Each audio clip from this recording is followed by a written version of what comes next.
Please welcome Taryn Brumfitt.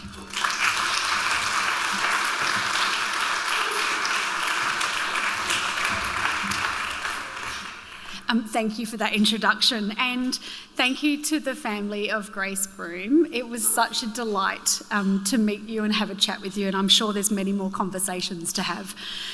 I am so deeply honoured to be in this room this evening with people dedicated to better mental health for all Australians. It's a real honour for me. To begin, thank you, Serena, she's moved. Thank you for that beautiful welcome to country, wherever you are. And I would like to acknowledge the traditional owners of the land in which we meet today, the Ngunnawal people, and all other people and families who have a traditional connection to the lands of the ACT. I pay my respects to elders past and present. So anyone who knows me knows that I can deliver a full 1 hour keynote without taking a breath.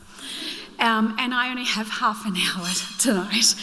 So I guess what I'm trying to warn you is to be ready. There's a lot coming your way, and I have a lot of stories that I want to share with you. And I want to start with something slightly unusual, and it's fantails.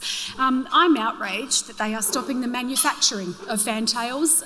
The minute I learnt that, I put it into my presentation. And I actually thought it was a good way to start, because anytime I hear a speaker, I want to know some of the backstory. So I want to share with you a little bit of my backstory before I talk about body image and then some of the plans and some of the things that we've been doing. So born in 77, lived in Adelaide, have a brother and a sister, grew up in a lovely family environment. When I went to school, I was bullied, and I left school in year 9-ish when I was about 15, and I ran away to Melbourne. Anyone who lives in Melbourne, I went straight to Chapel Street, lived opposite Chase's, and lived my best life over there. And eventually I grew up and I got married. I had 3 children and I became a photographer, and life was really good until 2020 when I had one of these, the dark night of the soul. This was actually a screenshot. I don't take photographs of myself when I'm in that moment. I was actually videoing a friend and just telling her about what was happening for me. And she screenshot it and put it into our WhatsApp group of friends and said, I think Tara needs a little bit of help. My 19-year marriage broke down in 2020 because why do a pandemic when you can also do a divorce? So I remember the first night in a rental, on my own, away from my 3 kids, away from the laughter, the noise, the mum, nothing, stillness. And I remember sitting there thinking, what can I do? And I ordered dumplings because that's good for the soul when you're not feeling so great. And then I thought, I'll just have a look on Bumble. Like, I've heard about this dating app, I'll just have a look. And so I got Bumble in my hands, and the first man that I looked at, I was like, oh, and I swiped, and I married him in March of this year. Thank you. I'm very busy and I need to be very efficient. And so that was my one-hit wonder. It turns out he's a cardiac nurse. He's worked in the public health system for 25 years and he looks after people's hearts. So it was kind of ironic. And he had a child. I had 3. We blended families. He had 2 cats. I had a dog. Everything great. The cats hate the dog hates the cats. And there's nothing but disdain in our house with the animals. And there's a baby gate in the middle of our house to separate them. So that's a little bit about who I am. My body image story is quite a long one. There's a documentary on Netflix called Embrace if you want to get the full snapshot. But the shorter version is that when I bought into the messages that told me to look a particular way, to change who I was, it made me question who I was, my existence. I wanted to change my body. I ended up hating my body after I had my 3 children. And I see so much of this happening now where there's so many forceful messages coming our way to say, be different and be something other than what you are. And unfortunately, as an adult, I bought into that, and I see many, many children buying into the messages. And for me, I thought my body was broken after I had my 3 children.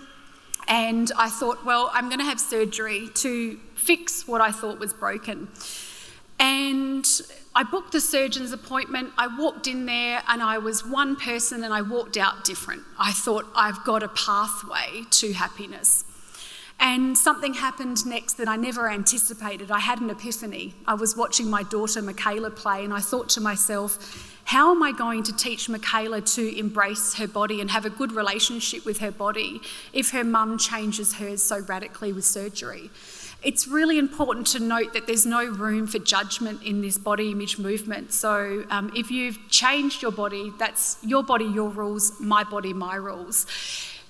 But I was still plagued with the thought after cancelling the surgery and deciding to not go ahead with it because of Michaela. I still wanted to know, what does it feel like to have the body that I see reflected back?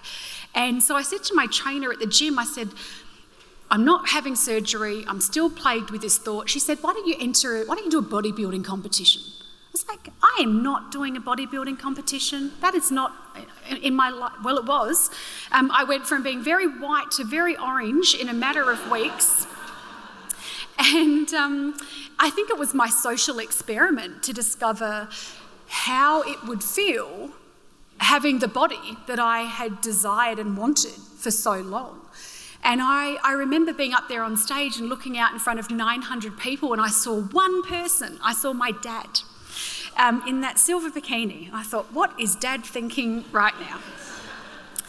But I'm really glad that I had that experience, because in the pursuit of getting the perfect body and arriving there and physically everyone was like, wow, you look amazing. But what people didn't know was that I was suffering from, poor mental health and spiritual health and emotional health. There's many pillars to health, and I was so focused on the physical that I forgot about all the others. And we so often see a before and after image where there's a woman or a man before and they're in a larger body and they're very sad, and then they lose weight and miraculously they become happy. And I really wanted to call BS on that. It's not the whole story. So I posted a non-traditional before and after. Before in that bikini and then after as I am now. And it actually broke people's brains to think that a woman could embrace her body after. They didn't get it. And there was media all around the world who wanted to hear my story, a woman who learned to accept and embrace her body. Like, it made headline news around the world. It was very confusing. A friend got off a Qantas flight and rang me and said, Taryn, you made the in-flight news. I was like, why? But what people didn't see was this. I received over 7,000 emails and messages from people all around the world sharing their heartbreaking stories about how they felt about their body. I knew that we needed to do something, and as a photographer and a storyteller, I thought, I'll make a film. So we made the Embrace film back in 2016. It still lives on Netflix. And despite some poor journalism recently, we did beat Guardians of the Galaxy. At the opening night in Germany, I think 47,495 people came to see Embrace. And we were really proud of that. We were proud to activate that many people in a foreign country to come and see a documentary. But what we were most proud of is that a study by Dr. Zali Yeager and Dr. Ivanka Pritchard was published in a medical journal, which ultimately said, out of a big paper, I'm so scared to say this in this room because I'm not going to do it justice, but basically by watching the film, women had a higher appreciation of their body image. Do not tell the researchers that's how I represent their work. But what happened was they actually saw the film in a cinema and they saw the impact that the film was having on women, and they contacted me back in 2016. And it's really interesting, as a creative, it was one of the first times that I was like, oh, science is a thing. And we worked together to create this film, the Embrace Kids film, because everyone who had seen Embrace said, I wish that I had seen it younger. We knew that we needed to help our younger people and prevent the issues that so many adults were facing later in life. So we put together a really strong executive producer team, friends Natasha Stott-Despoja, Celeste Barber, Teresa Palmer, and we went about making a film that would open people's hearts and minds to talk about the big subjects that people are often scared to talk about. So in the film, we unpack social media, disability, representation, gender, bullying. It's all in this film, and it's working. My 16-year-old, when he first saw the film, I said to him, "What did you think of Embrace Kids?" And he said, "It was better than I thought it was going to be." Oh my gosh, thank you for bestowing a 5-star review on my film. But this is what we learnt too in the process, that we are so much better together. And it has been so powerful working with researchers and academics. Dr. Zali Yeager is the co-executive director of the health promotion charity that we run, the Embrace Collective. And there are so many stories that I could tell you about how my background and my experience in creativity has helped her and vice versa. We went to Harvard just a few weeks ago where we screened the Embrace Kids film to a room of professors, and everyone knew that I wasn't one of them because my first question was, "Where's the gift shop? I want to get a Harvard jumper." I should never have said it, but I did. But we delivered a talk. We showed the film. They got it, and that was because Zali could pick up the phone and speak to one of her colleagues. That we were able to expand our work. The same goes when President Biden invited me to come to the state dinner a few weeks ago. My mum said it was a scam. I was like, "Thanks, Mum, for the vote of confidence." She said, "Don't open the email." I'm like, "Oh my gosh." So when I met President Biden, I did say, "Let's get a snap for Mum." But that Zali perhaps wouldn't have been in that room as an academic and a researcher. So we've been able to leverage off one another and work better together. So the Embrace Collective is the charity. We bring together global experts, academics, activists, creatives to lead a revolutionary science-backed approach to the prevention of body image issues and eating disorders.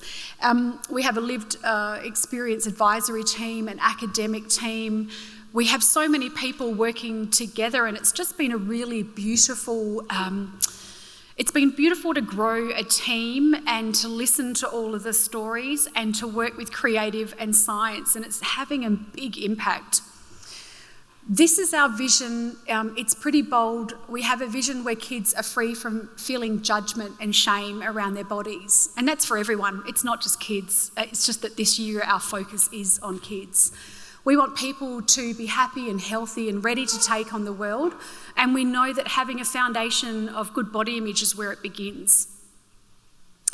So our goal was to reach 1 million young people in 3 years, and then at the start of this year, this happened. And I went on ABC Brekkie TV the day after, and I got so excited on the 1 hour sleep. I was, not because I was partying, but because I was just so full of adrenaline and excitement for what was to come. And I said to the ABC team, our mission was to reach 1 million in 3 years, but we're going to reach 1 million in 1. And then I got off the air and the phone started ringing because the team wanted to have a conversation about what I had just said. And understandably so, but what we did is we sat down with our spreadsheets, and for the next couple of months we put a really strong strategy together, and we said, let's do this. Let's reach 1 million children in 1 year. Let's leverage Australian of the Year to open every door that's been shut or closed before. Let's reopen that door and let's go really hard and make this year very meaningful. And our approach was to obviously lobby the government. It was the first thing I said to the Prime Minister that night was, I'll be following up with a meeting ASAP because we've got a lot of work to do. We made sure that when we went to Canberra. I'm in Canberra. When we came to Canberra, we spoke to everyone, every politician on all sides. We shared our vision. We spoke about the problem, and we built confidence in all of those people that we could be part of the solution. And of course, I reached out to ex-Australians of the Year, Dylan and Grace and Richard and James, and said to them, what should I do differently? What mistakes did you make that I could perhaps not? How can we support one another? What can you do? What can you tell me? And then the other thing we did in our approach to reach those million, and as part of our strategy, was to go to other charities and say, help us as well. Tell us what we need to do. Have some really frank conversation. It's amazing in building teams when you're on high alert for ego. If you eradicate that from any team, teams prosper and get towards their targets quicker. For us, when we spoke to other charities, we wanted those charities to give us some intel. How could we make this happen? And I think when we put front and centre what we're all here to do, remove the ego, who needs the kudos, who cares, as long as we actually front up and help the people that need the help. For us this year, it was 1 million children. We had a few challenges along the way, and I won't go into too much detail, but sometimes the media is tough. From my own mental health perspective, I certainly remember the day after Australian of the Year, being in a hotel room, and I read the comments, which I haven't done for such a long time, and everyone was like, it should have gone to a nurse. I'm like, but I'm about to marry one, does it count? No, it should have been a teacher, it should have been a scientist. And, part of me was like, guys, I didn't actually put myself up for this. This kind of happened. You've got me, you're stuck with me. But I remember at the time thinking, okay, I can have a year where I get really in the arena with those people that don't understand what I'm here to do or what our organisation is, and I can read the comments and I can feel the feelings, or I cannot.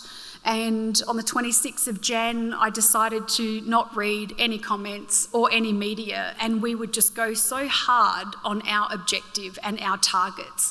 And there's a great Steve Martin quote that says, be so good they can't ignore you. And I've had to really dig deep a few times this year, because there's a right and a wrong. And when lies are spoken, I really want to make them right. It's what, values my dad installed in me.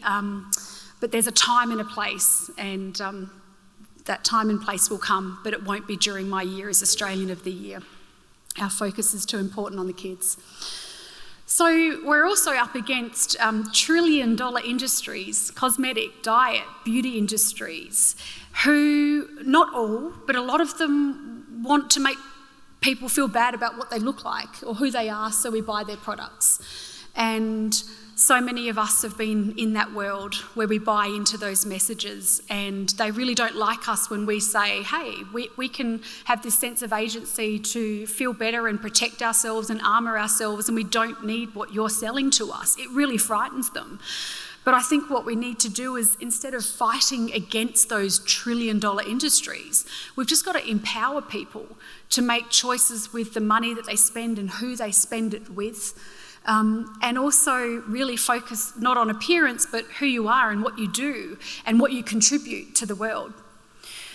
There's also a really tricky public perception of what it means to embrace your body. And again, it feels like we've been up against it a little bit this year. And in this room of people, I'm pretty sure you know what I'm referring to.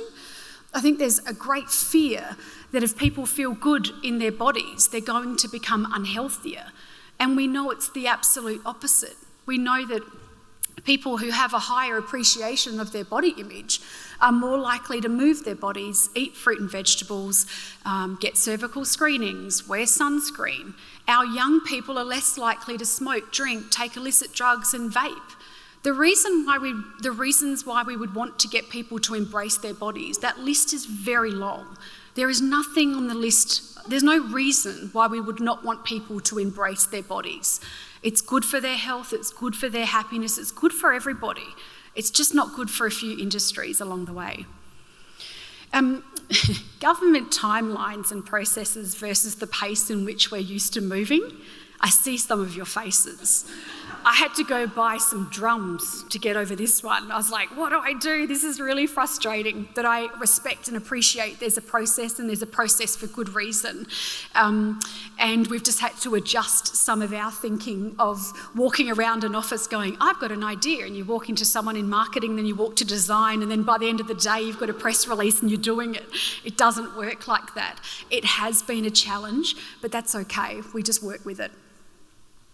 The outcome of overcoming some of those challenges and being a little bit flexible in our approach is that we have body blocks, education for childcare workers. We've got Activate events where we get our young people to move their bodies, do mural art projects. We've just come from Albury, Wodonga a few days ago, and there's nothing better than the White House, nothing better than being with 85 kids who are there just because their parents or their teachers have made them, and you can see that at the start of the day.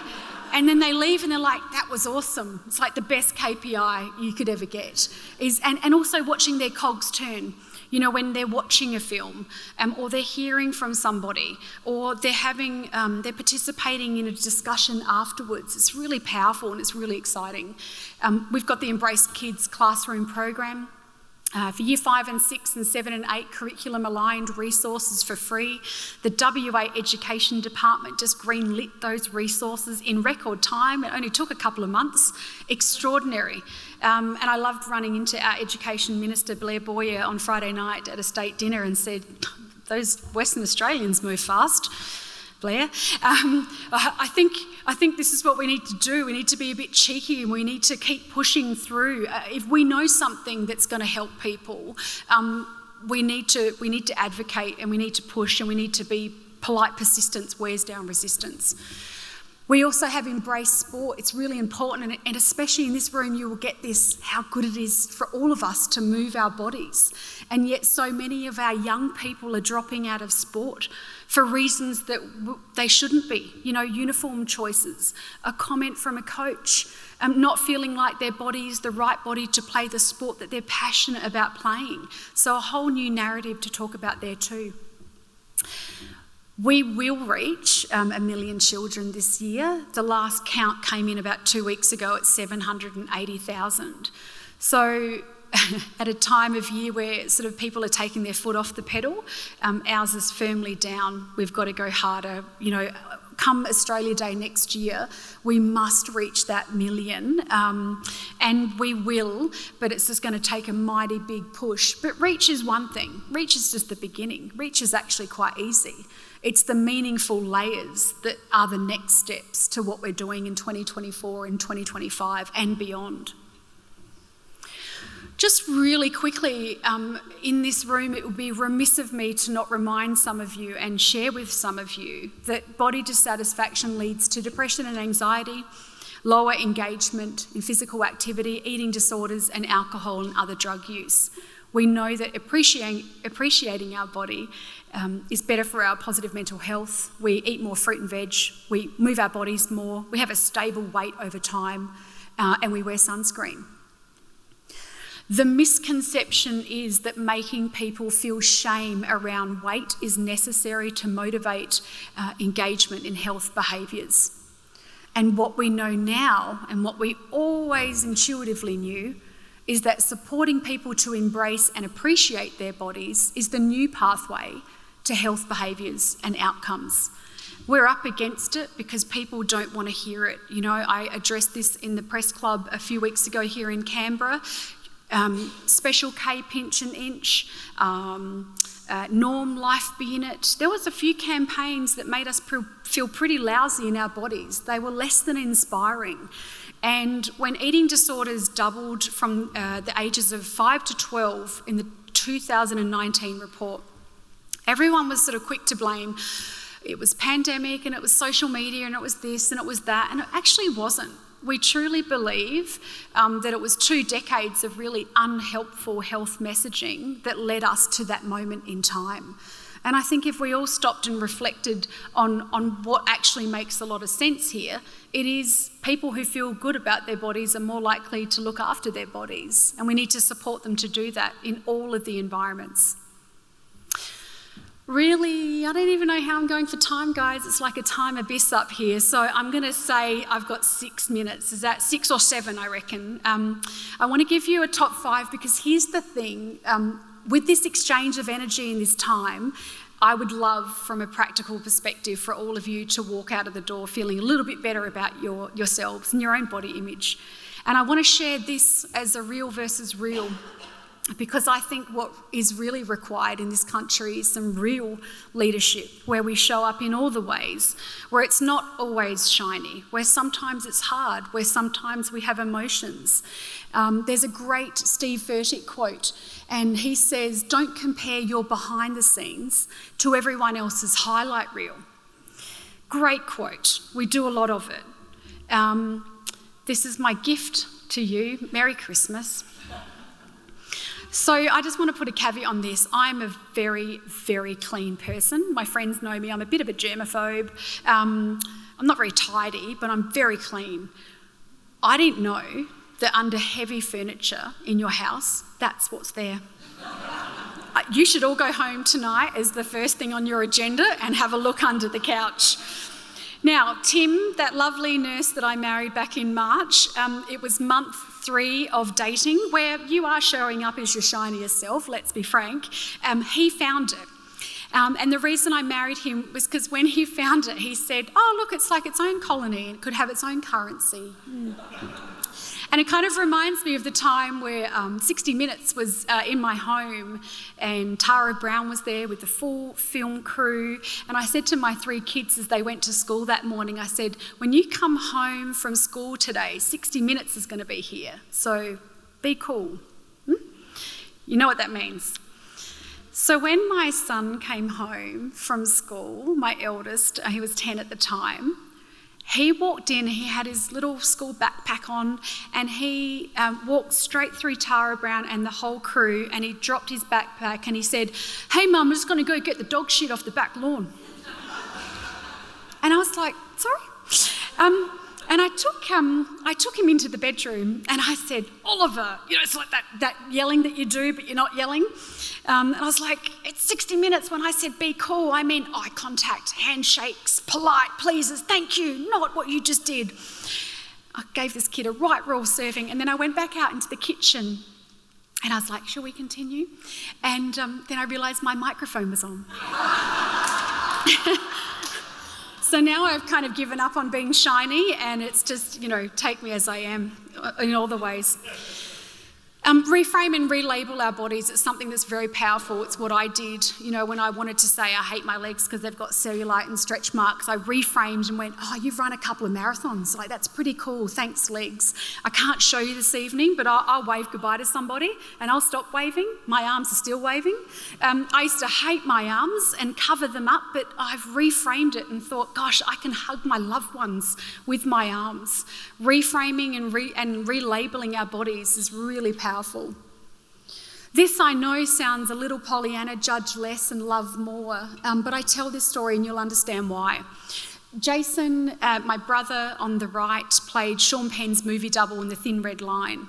He was in Queensland at the time, and if you don't know film, Sean Penn doesn't run up the hill 10 times to get the lighting right. The movie double does, and then Sean Penn just pops in for the last one. So Jason, definitely people described him as charismatic and tall and handsome, and he was magnetic. And if I put Jason here and got a man in a much larger body and put him next to Jason, and then asked 100 people, who do you think's healthier out of these 2 men? They all would have chosen Jason, all 100, just by looking at him. And yet Jason was a heroin addict, and he died from his addiction on a park bench opposite Central train station in Sydney. So just like we can't determine someone's mental health by looking at them, we cannot also with our physical health. We need to be a whole lot kinder because we just don't know what's going on for people in their lives. Definitely a change of pace. So we're going to get really personal here. I don't know if this has ever happened in an oration ever, but I'm going there. I'm going to be bold. When I hated my body, I was describing to a friend of mine on the phone, I said, Karen, because I'd breastfed my kids, I said, gosh, you can pick up my boobs like they're dirty tissues.